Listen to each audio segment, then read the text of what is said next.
Ang pagiging tahimik mo ang pinakamalakas na sandata mo. Tama, ang pagiging walang imik mo, ang hindi mo pagpatol, ang pagiging walang kibo mo ang greatest weapon mo.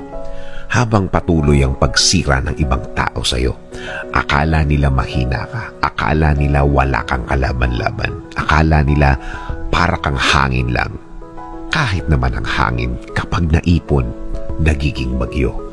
Pero ang naipon mong lakas, sa iba mo gamitin. Gamitin mo ang naipon mong lakas sa diretsyong gawa, diretsyong trabaho.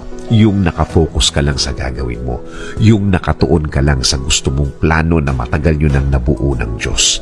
Ayaw din kasi niyang nawawala ka sa focus. Gusto pa din niya na hindi ka mawawala sa focus.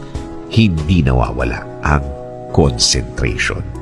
Kahit sa isang napakahirap at napakabigat na problema, piliin ang pagiging silent o pagiging tahimik. Tama, di ba?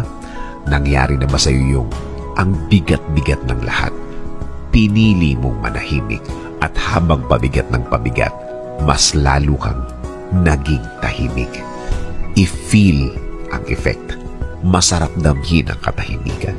Masarap damhin ang silence ng buong pagkatao mo. Samahan mo pa ito ng isang matamis na ngiti. Isang ngiting puno ng pag-asa, puno ng faith o paniniwala. Sana malaman ng tao, dalawa yan sa pinakamabisang pangontra sa problema. Ang silence at smile, ang katahimikan at ngiti. Naisip mo na ba ang isang buto kapag naitanim? Umuusbong ng tahimik habang palaki siya ng palaki. Tahimik pa din hanggang sa magkaroon ng mga dahon, mga tangkay, tahimik pa rin hanggang sa maging puno na malaki, puno na matatag. Walang nakakaalam na naging puno na siya. Complete silence pa din, nanahimik pa din. Katahimikan. Katahimikan ng buhay. Katahimikan ng buong pagkatao. Katahimikan sa harap ng problema. Payo ko, ituloy lang ang pagiging walang imik. Ituloy lang ang pagiging walang sinasabi. Hayaan mong basahin nila ang katahimikan mo. Hayaan mong iba-ibang interpretasyon ang lumabas dahil sa pagiging tahimik mo. Let us pray. Lord, bigyan niyo po ako palagi ng katahimikan. Katahimikan ng puso, isip at buong pagkatao. Sa pananahimik kong ito, hindi po ako malakas.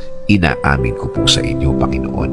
Ako po ay nanghihina at alam ko po na kayo ang dapat kong kapitan. Alam kong kayo ang dapat kong paniwalaan na ang lahat ay magiging okay, ang lahat ay magiging maayos, ang lahat ay magiging tahimik. Kakapit pa rin ako sa inyong magandang plano. Kakapit pa rin ako sa inyong magandang bukas na pangako. Alam kong ang lahat ng oras na may problema ay mabilis na lilipas, mabilis na mawawala. Alam ko din, Lord, na hindi ibig sabihin nang wala akong nakikitang nangyayari ay walang nangyayari. Alam kong inumpisahan niyo na akong tulungan sa ibang mga bahagi ng aking problema. Alam kong magiging okay, Lord. Alam kong bubuti ang lahat. Alam kong makukuha ko ang plano niyo sa akin. I-guide niyo po ako at ituro mo sa akin, Lord, ang tama at tahimik na paraan. In Jesus' name we pray. Amen.